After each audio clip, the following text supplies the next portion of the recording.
One of the reasons people don't embark on entrepreneurship is because they feel overwhelmed at the thought of starting and growing and scaling a business. And growing and scaling and building a business is overwhelming and it can take a lot of energy. But starting a business has never been easier. Today, I'm going to show you how to start a business for less than $200 and in less than 2 hours. Let's get started.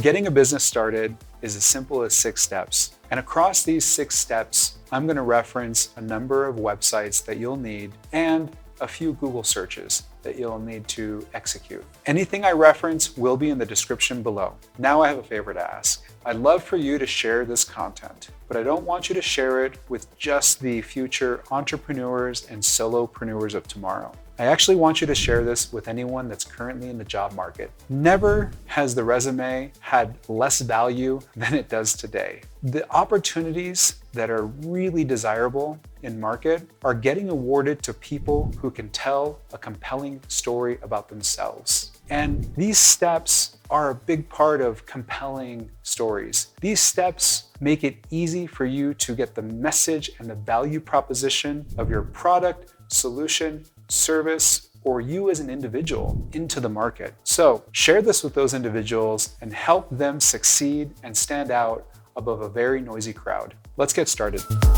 Step 1 is registering your business with your local government. Now, my example is going to be focused on the United States, but if you're outside the States, do a quick Google search and execute this step on your own. If you're in the States, there's a number of complexities that can emerge when registering a business. The type of business you want to build, anywhere from LLC, S Corp, and C Corp. Where you want to build it, Wyoming, New York, Delaware, California, Colorado. But my suggestion, if you've never done this before, is to form a limited liability company and register it within your own state. You do this by going to your local Secretary of State's website. Here, they should have an application to register your business. Fill out this application, takes about 15 to 20 minutes maximum, and then pay the fees associated. Depending the state that you're in, that can be anywhere from $20 to $100 max. Once you have your LLC registered with your local state, take that registration certificate and go to irs.gov.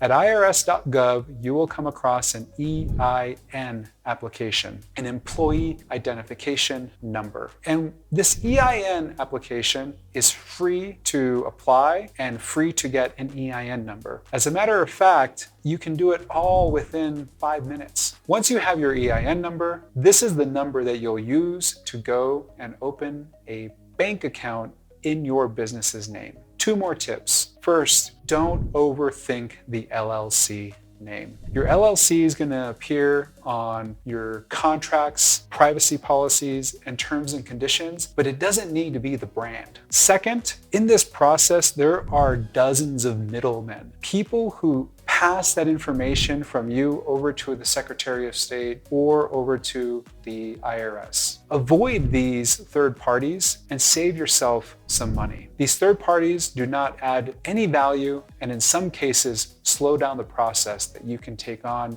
and execute on your own. Now that you have step 1 done, let's have some fun building the brand.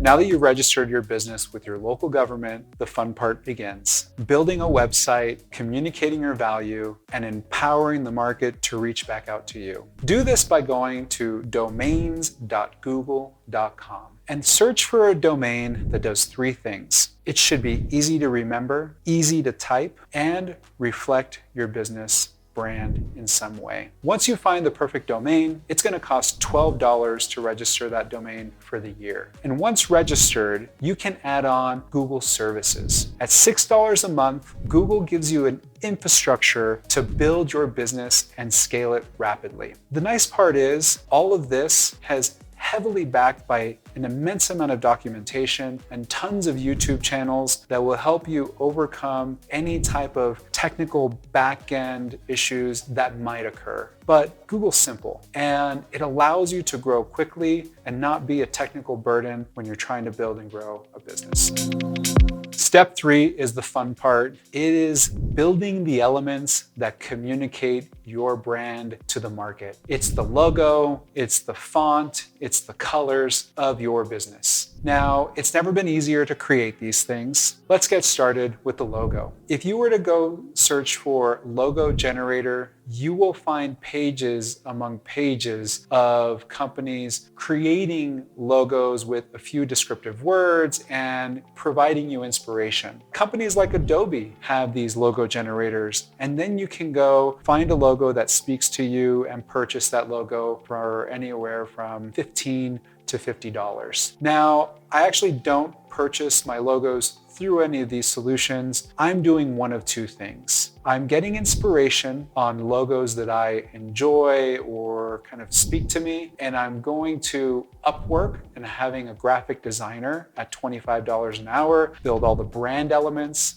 around a logo, or I'm going and using online solutions like GIMP, which is an Adobe Illustrator competitor, except it's open source and free, and I'm designing my own logo. Now, if you don't have that time or you don't have that confidence, it doesn't hurt at all to just buy the logos right from those logo generators, and it's simple, it's quick, and it's easy. From there, a lot of these sites also offer the ability to create and visualize your business name in particular fonts. The font is an important element, and it doesn't cost you anything. You can import fonts from a number of websites and apply those fonts to your web assets, your sales enablement material, and pretty much anywhere you're representing your company to the outside market. But you want to make sure that the font is easy to read, eligible, and scales very well, depending where your logo and name is going to be used. And then lastly, the color palette. The color palette's really fun. Color.co, link in the description, COOLOR.co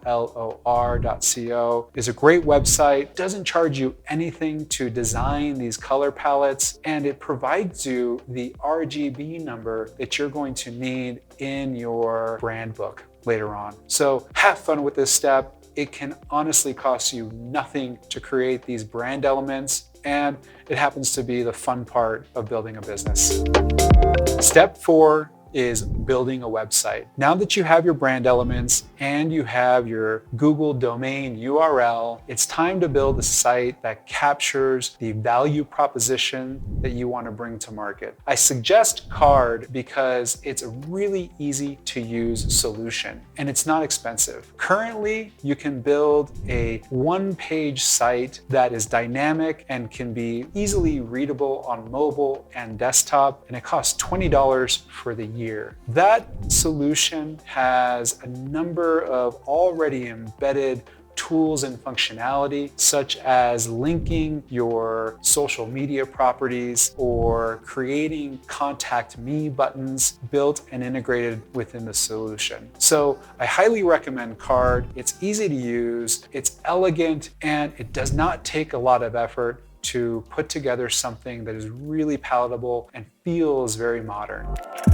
Step 5 happens to be my favorite. It's setting up a payment processing system. Now, in building a business, one of the most important things to do is make it easy for your customers to pay you. And there's solutions out there like Stripe that I'm a big fan of. See, Stripe can connect to your bank account and also be on the front end of your website, allowing customers to go to one place to process their payment, pay for goods, and pay for your services. What you don't want to do is cut corners on these steps, because pulling your time away from sales and marketing efforts is going to cost you money in the future. So go open a Stripe account and build an end-to-end payment system that does not take time away from your day-to-day.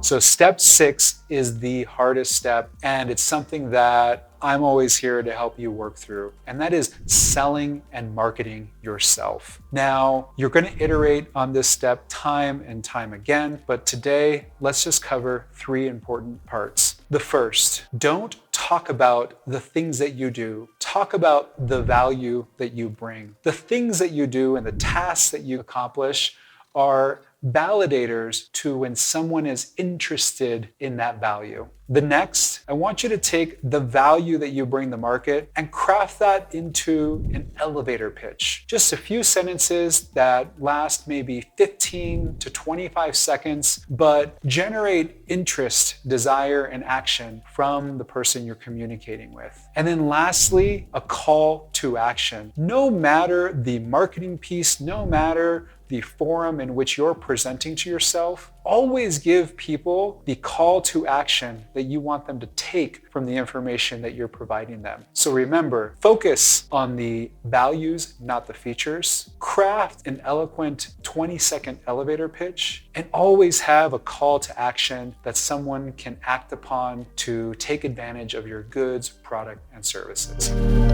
That's it. 6 steps later and less than 2 hours and $200, and you have your business. Your business is real, living, breathing. The government knows you exist. The market knows you exist. And now you can move on to greater things like sales and marketing and positioning. I hope you found this content valuable. Please share with whomever. And if you have any questions, drop in the comments and I'll be there to answer and support. Have a great day.